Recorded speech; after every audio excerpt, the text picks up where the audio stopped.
नमस्कार मंडळी, श्री स्वामी समर्थ. स्वामी महाराज तुमच्या सर्व चांगल्या इच्छा मनोकामना पूर्ण करून हीच मी स्वामींच्या चरणी प्रार्थना करते आणि आजच्या या व्हिडिओला सुरुवात करते.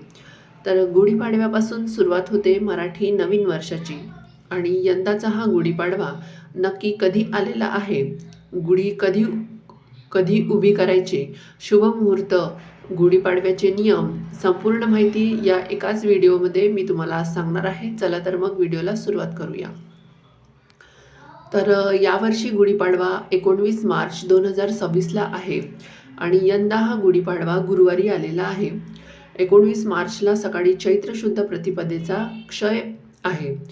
तर याचा अर्थ असा की अमावस्या संपल्यानंतरच नवीन वर्षाची तिथी लागू होते. सकाळी 6:52 अमावस्या समाप्त होईल आणि त्यानंतर अर्थात सकाळी 6:53 कधीही तुम्ही गुढी उभारू शकता. कारण या दिवशी मुहूर्ताची आवश्यकता नाही, पण या दिवशीचा देखील तुम्हाला शुभमुहूर्त जाणून घ्यायचा असेल तर तो फक्त 45 मिनिटांचा शुभमुहूर्त असेल. तसेच गाडी वास्तू यासाठी शुभमुहूर्त हवा असेल तर मी तुम्हाला तो पुढे सांगतच आहे, तो देखील आपण जाणून घेऊया. पण त्या अगोदर पाडव्यानिमित्त केले जाणारे इतर विधीसुद्धा मी अमावस्या संपल्यानंतरच करायचे.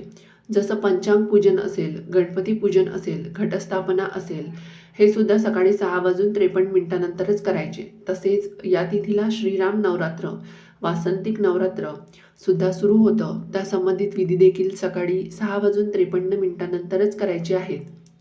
चैत्र शुद्ध प्रतिपदा ही तिथी क्षय असली तरी तो दिवस 3.5 मुहूर्तांपैकी एक मानला जातो. त्यामुळे या दिवशी कोणतेही शुभ कार्य करण्यास काहीच हरकत नाही. तुम्हाला नवीन गाडी घ्यायची असेल, नवीन घराचं रजिस्ट्रेशन करायचं असेल, सोनं घ्यायचं असेल, कुठलंही शुभ कार्य असू द्या, ते तुम्ही गुढीपाडव्याला करू शकता. कारण तो 3.5 मुहूर्तांपैकी एक असल्यामुळे या दिवशी काहीही पंचांग बघण्याची गरज नसते. तसेच नवीन व्यवसायाचा शुभारंभ करणं असेल, नवीन करारावर सह्या करायच्या असतील तर तुम्ही त्यासाठी गुढीपाडव्याचा जो दिवस आहे तो अगदी डोळे झाकून निवडू शकता. सौरराष्ट्रीय पंचांगानुसार वर्षाचा पहिला महिना चैत्र असतो. सूर्य जेव्हा मेष राशीमध्ये प्रवेश करतो त्यावेळी भारतीय सौर पंचांग सुरू होते. चैत्र महिन्यापासून वसंत ऋतूची सुरुवात होते. गुढी उभारून नववर्षाचं स्वागत केलं जातं. अत्यंत उत्साहपूर्वक असं वातावरण या दिवशी असतं. हिंदू नववर्ष प्रत्येक वर्षी नवे संवत्सर नाव घेऊन येत असतं. तुम्हाला माहीत आहे का, दरवर्षी गुढीपाडव्याला एका नवीन संवत्सराचा प्रारंभ होतो. आता यंदा 19 मार्च 2026ला गुढीपाडवा असून श्री शालिवाहन शके 1948चा प्रारंभ होतोय. यंदा पराभव नावाचे संवत्सर देखील सुरू होत आहे. संवत्सर हा 1 वर्षाचा किंवा 12 महिन्यांचा कालावधी असतो. चांद्रवर्षानुसार हा काळ सुमारे 354 दिवसांचा असतो आणि याला चांद्रवर्ष असंही म्हटलं जातं. गुढीपाडवा या दिवशी एक शके संवत्सर संपून दुसरं सुरू होत असतं. आता तुमच्या मनात एक प्रश्न आला असेल की संवत्सर म्हणजे नक्की काय? संवत्सर म्हणजे एक कालचक्र असून ही एक जुनी कालमापन पद्धती आहे. आपल्या पूर्वजांनी ही कालगणना ग्रहांच्या हालचालीवर आधारित ठेवली आहे. गुरुग्रहाला सूर्याभोवती एक फेरी पूर्ण करायला साधारणतः 12 वर्षे लागतात आणि या एका फेरीलाच आपण एक संवत्सर मानतो.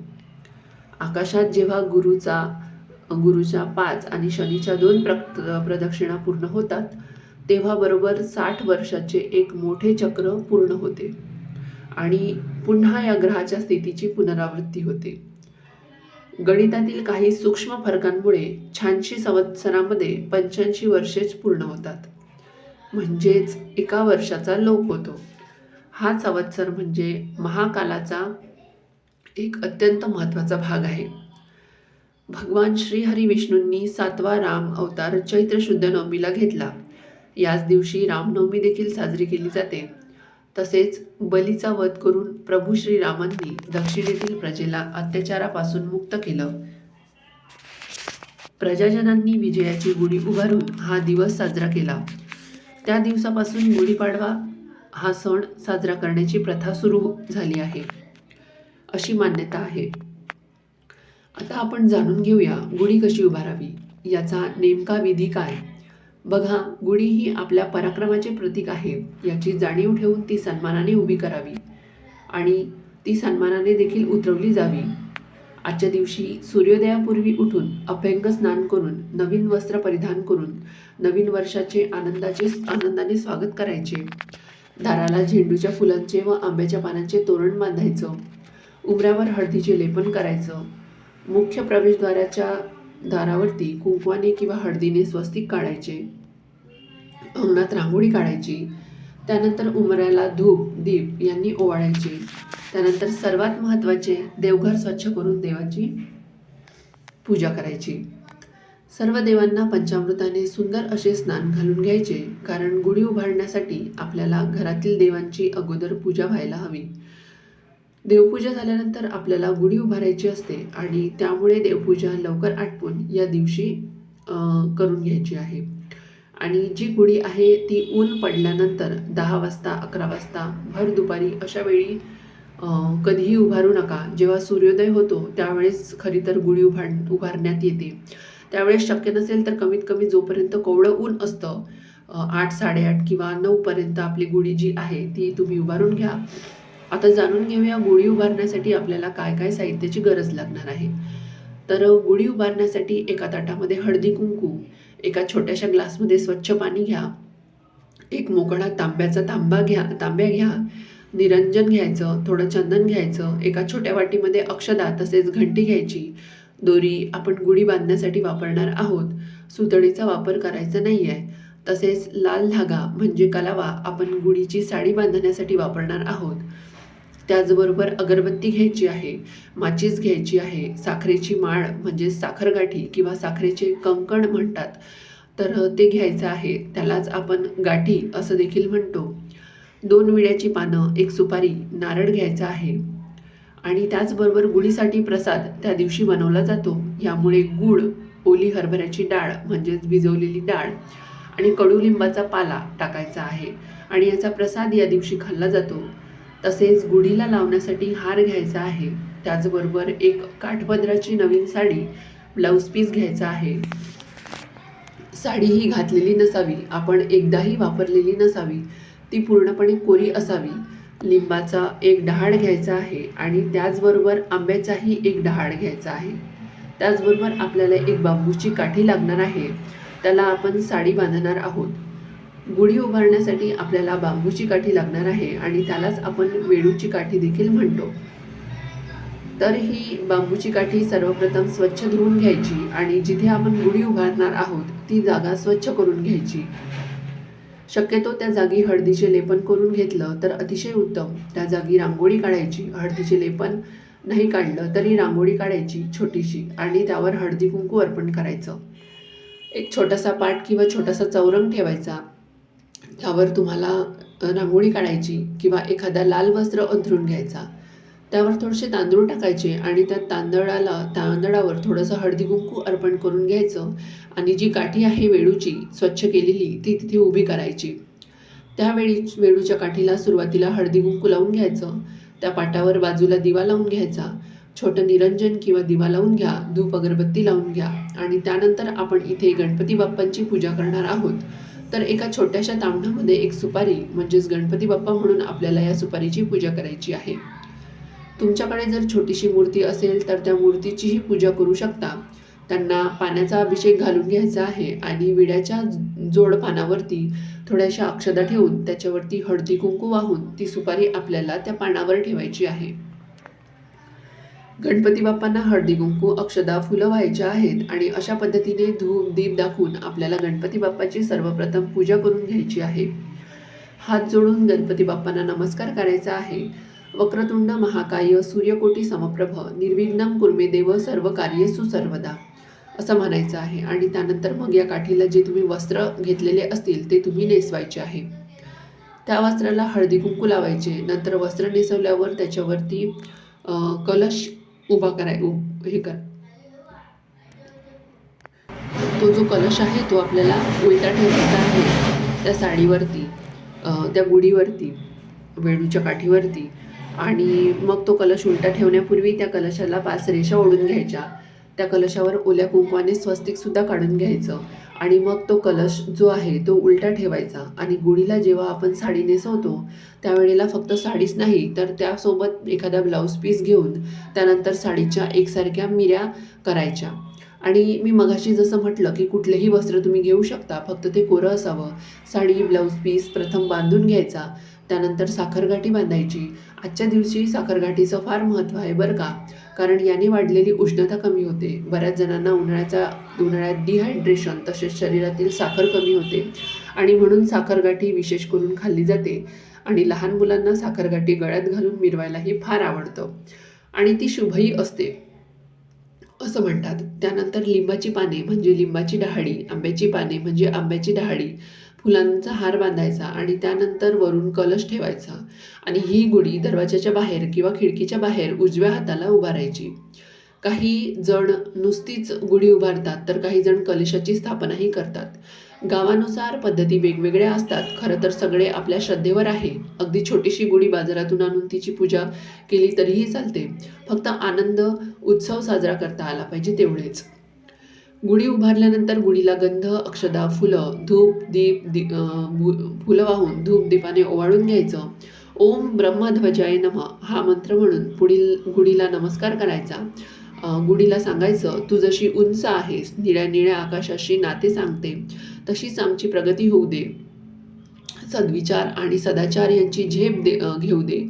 नंतर कडुलिंबाच्या पानाचा जो नैवेद्य आपण बनवला होता तो गुढीला दाखवायचा आहे. त्याचबरोबर तुम्ही पंचामृताचा नैवेद्यही या प्रसादाबरोबर दाखवू शकता आणि प्रसाद म्हणून घरातल्या सगळ्यांना वाटायचा आहे.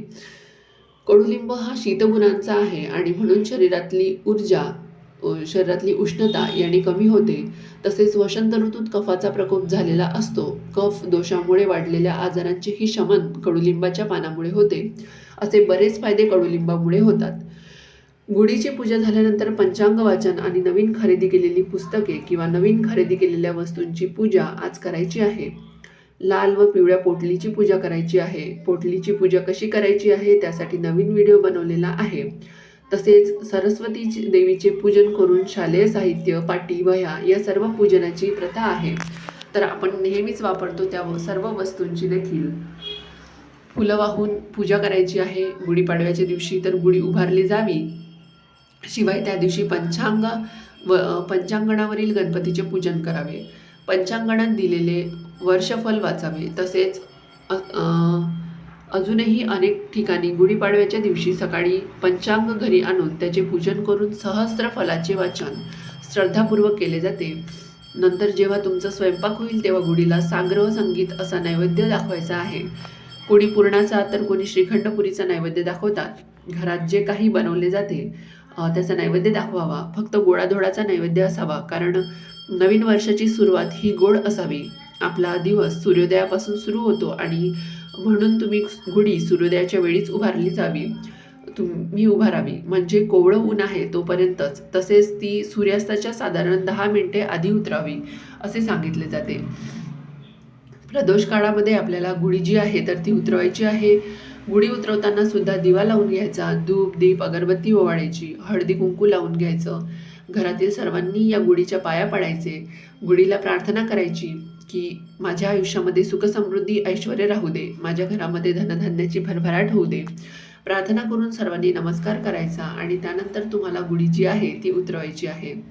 साखरगाठी घरातील सगळ्यांनी प्रसाद म्हणून खावी. गुढीला लावलेली लिंबाची पाने आहेत त्या तुम्ही धान्यामध्ये वापर करू शकता आणि त्यामुळे धान्याला कीड लागत नाही.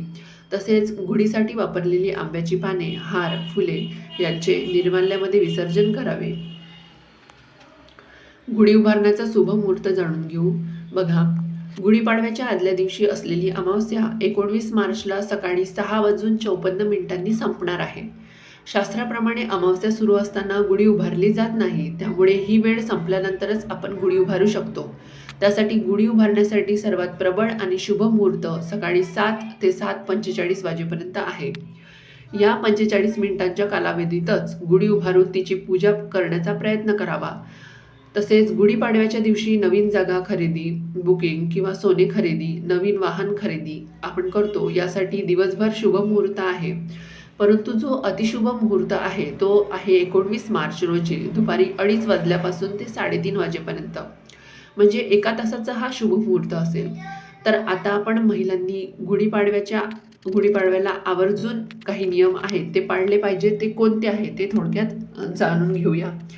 तर ज्योतिषशास्त्रानुसार घरामध्ये तुम्ही गुढी उभारत असाल तर जेव्हा तुम्ही बाहेरून घरामध्ये प्रवेश करता, जी तुमची उजवी साईड असणार आहे, तर तेथे तुम्हाला गुढी आहे तर ती उभारायची आहे. गुढी उभारताना नेहमी घरातील पूर्व किंवा उत्तर दिशेला अंगणात किंवा बाल्कनीमध्ये गुढी उभारण्याचे श्रेयस्कर मानले जाते. कारण हा दिवस 3.5 मुहूर्तांपैकी एक सुद्धा आहे. या दिवशी ज्या दिशा आहेत तर त्या खूप शुभ मानल्या जातात. आता गुढी उभारताना चुकूनही तुम्ही दक्षिण दिशेला तोंड करून गुढी उभारू नका, किंवा गुढीची पूजा करू नका. दक्षिण दिशा सोडून तुम्ही कोणत्याही दिशेला ही जी गुढी आहे ती उभारू शकता. गुढीची साडी शक्यतो पिवळ्या रंगाची, लाल, केशरी, हिरव्या रंगाची आणि गुलाबी रंगाची असावी. इतरही तुम्ही घेऊ शकता, पण हे जे रंग आहेत ते विशेष तुम्ही शुभ मानले जातात. तर तसेच बघा, गुढीपाडव्याला देवघरातील सर्व जुनी जे वस्त्र आहे ते तुम्ही बदलून घ्यायचे आहे. जुनी कपडे, वस्त्रे विसर्जित करायची आणि देवांसाठी नवीन वस्त्रे घ्यायची. तसेच देवघरातील देवी देवतांना मंगल स्नान घालून त्यांची षोडशोपचारे पूजा करावी. पाडव्याला देवघरातील समया आणि दिवे स्वच्छ घासून पुसून घ्यावेत. त्यातील जुने तेल काढून नवीन तेल टाकून ते प्रस्थापित करावेत. विजयाचे प्रतीक म्हणून मुख्य दरवाजाला आंब्याच्या पानाचे किंवा अशोकाचे तोरण आवर्जून लावावे. दरवाजाच्या दोन्ही बाजूला आंब्याची फांदी किंवा डहाळी लावणे शुभ मानले जाते. गुढीपाडव्याच्या दिवशी मासिक पाळी आली असेल तर घरात पुरणपोळीचा किंवा कोणताही गोडाधोडाचा पदार्थ मात्र बनवून खावा. कारण असे म्हटले जाते की सण हे कधी सुने जाऊ देऊ नये, म्हणून गोडधोड घरातील सगळ्यांनी खावे. फक्त देवाला नैवेद्य दाखवू नये आणि गुढीची पूजा देखील करू नये. घरातील पुरुषांनी गुढी बांधू शकता, फक्त स्त्रियांनी स्पर्श केलेल्या कुठल्याही वस्तू गुढीसाठी मात्र वापरू नका. तसेच सुतक असेल तरी देखील स्वयंपाक करून खावा, पण गुढी बांधू नये, म्हणजे ती उभारू नये. मासिक पाळीचा 4था दिवस जरी असेल तरी देखील गुढीची पूजा करू नये, देवाला नैवेद्य दाखवू नये. काही जणांना असे वाटते की डोक्यावरून पाणी घेतल्यामुळे सर्व केलेलं चालतं, परंतु 4 दिवस पूर्ण झाल्यावर 5व्या दिवशी जर मासिक पाळी येत नसेल तरच पूजा करायची. प्रत्येक सणाच्या दिवशी किमान घरात नेहमी शांतता आणि प्रसन्न वातावरण असलं पाहिजे. आता घरात भांडणं, तंटा, कलह होत असेल तर अशा घरात लक्ष्मी नांदत नाही. तर बघा, गुढी उतरवल्यावर गुढीची पूजा 15-20 मिनिटे तरी तशीच राहू द्यावी. गुढी ही वाऱ्याने पडू नये म्हणून ती पहिल्यांदाच घट्ट बांधावी. त्याचप्रमाणे चैत्र नवरात्रीमध्ये दुर्गा मातेच्या 9 रूपांची पूजा केली जाते. गुढीपाडव्याला घटस्थापनाही केली जाते. तसेच त्यांच्यासाठी उपवासाचे व्रत ही केले जातात. तर चैत्र नवरात्रीवरती सेपरेट व्हिडिओ बनवणार आहे. तर या व्हिडिओच्या माध्यमातून गुढीपाडव्याची माहिती शास्त्रशुद्ध पद्धतीने संपूर्णपणे देण्याचा तुम्हाला मी प्रयत्न केला आहे. तर आजची ही उपयुक्त आणि महत्त्वाची माहिती जर तुम्हाला आवडली असेल तर या व्हिडिओला नक्की लाईक करा, इतरांबरोबर जास्तीत जास्त शेअर करा. तसेच असेच नवनवीन अर्थपूर्ण व्हिडिओ पाहण्यासाठी तुम्ही आम्ही अमरावतीकर या चॅनलला सबस्क्राईब करा, म्हणजे तुम्हाला नवनवीन व्हिडिओ पाहायला मिळतील.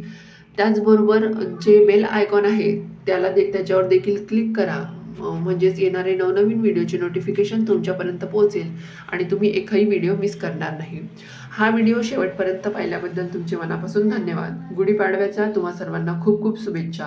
नवीन वर्ष तुमचे सर्वांचे सुखाचे, भरभराटीचे आणि आनंदाचे जाओ, हीच मी स्वामींचरणी प्रार्थना करते. आणि आजचा व्हिडिओ आपण इथे